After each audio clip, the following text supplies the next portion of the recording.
Kur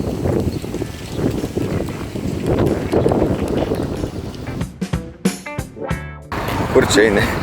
Bulkučių pirkti pusryčiam. Ko neiškėti?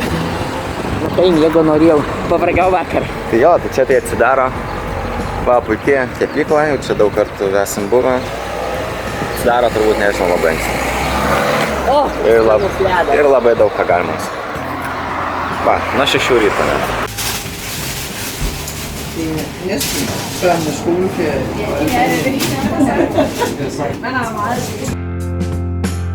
Aš nieko negaminau, šiandien karvės melžiau. Romas sakė, lip pamelš karvę. O Romai, tu nori mane negyvą parvežti iš to kaimo? Tai šausim standartiškai šaltibarščių. Taip ir darysim, o ką darysim? Nes o tie darbininkai neturi kada daryti. Taip. Nuskaniai pavalgyti. Bet vis tiek padarėjimo 40. Padariau. Planavo tik 20, pažiūrėk į planą. Kad ta Jolanta čia sugalvoja. Dvigubas planas išėjo. Gerai, tai ačiū, kad pagaminai. Prašom. Gerai, kiek tų cepelinų. Va, kiek močiutė pamaitina Svečių daug, ne? žmonių. 40 padarė, labai skanu buvo. Ačiū.